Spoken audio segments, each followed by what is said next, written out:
Atlantidos legenda gyvuoja jau daugiau nei 2000 metų. Apie miestą palaidotą po vandeniu esate girdėję pasakose, animacijoje ir begalėse filmų. Tačiau kiek šioje istorijoje yra tiesos? Ar šitas miestas kada nors iš tikrųjų gyvavo? Būtent tai šiandien ir pamėginsime išsiaiškinti. Nors jis gimė 424 metais prieš Kristų, žymaus senovės graikų filosofo Platono teorijas, mintis ir veikalus žmonės tyrinėja iki šiol. Viename jo kūrinyje pasakojama apie senovės civilizacijos Atlantidos sunaikinimą. Istorijoje sakoma, kad Atlantidos įkūrėjai buvo pusiau žmonės, pusiau dievai. Jie sukūrė neišpasakytą vandenų galią turinčią utopinę civilizaciją. Jų namai buvo pastatyti ant apvalę visumą sudarančių salų, kurias skyrė platūs grioviai ir jungė vandens kanalai, einantys į apvalaus salyno centrą. Prašmatniose salose buvo daug aukso, sidabro ir kitų tauriųjų metalų, o jų vešlioje augmenijoje gyveno reti egzotiniai gyvūnai.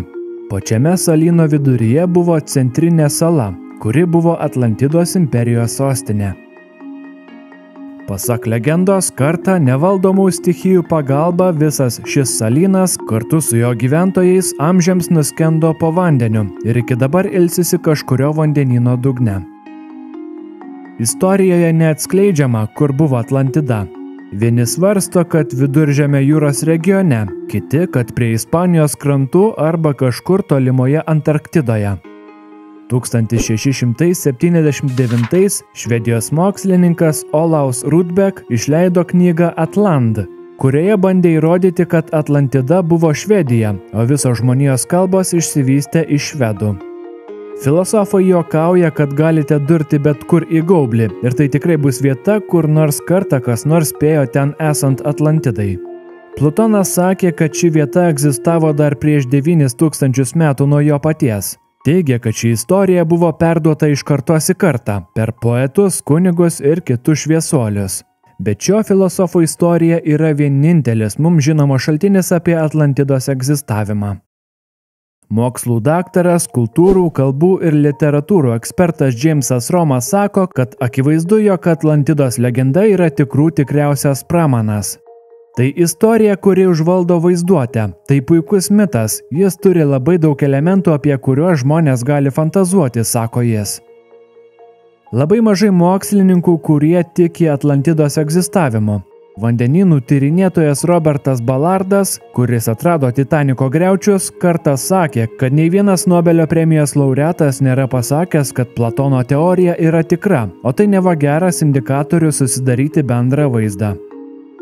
Tačiau jis taip pat prideda, kad ši legenda gali turėti šiek tiek logikos. Kataklizminiai potviniai ir ugnikalnio išsiveržimai istorijoje yra sukūrę panašių į Atlantidos atveju. Pavyzdžiui, prieš 3600 metų išsiveržęs ugnikalnis nusiaubė netoli Graikijos esančią Santorini salą. Tuo metu ten gyveno Mino civilizacija, kuri kažkur panašiu metu staiga tiesiog dingo ir nustojo egzistuoti istorijoje. Yra manančių, kad galbūt tai ir buvo Atlantida, apie kurią pasakojo Platonas, arba bent jau buvo šią istoriją įkvėptas. Tačiau tai neatitinka Platono aprašyto laikmečio. Manoma, kad Platonas sukūrė Atlantidos istoriją norėdamas perteikti savo filosofinę teoriją, samprotaudamas apie žmogišką ir dieviškąją prigimtį arba tobulas visuomenės ir korumpuotas bei ydingas. Šioje istorijoje Atlantidos imperijos gyventojai buvo dvasingi pusdieviai, kurie gyveno labai pažengusioje utopinėje civilizacijoje, tačiau po kiek laiko jie tapo pavydūs, gobšūs ir morališkai bankrutavę. Ant jų labai supyko Atlantidą globojantys dievai, kurie kaip bausmę atsiuntė pragaringą ugnį ir žemės drebėjimus, nuo kurių Atlantida nuskendo į vandenyno dugną.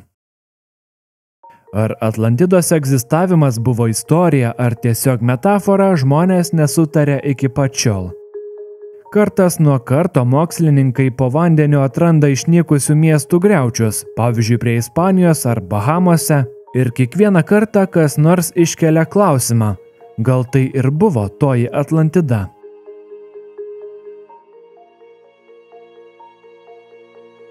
Kaip manote jūs, Ar tai tik pasakos vaikams, kultūrinė legenda ar tikra istorija, kuri tokia sena, kad nebeįmanoma jos patikrinti? Lauksiu jūsų komentarų. Ačiū, kad žiūrėjote ir iki kito karto.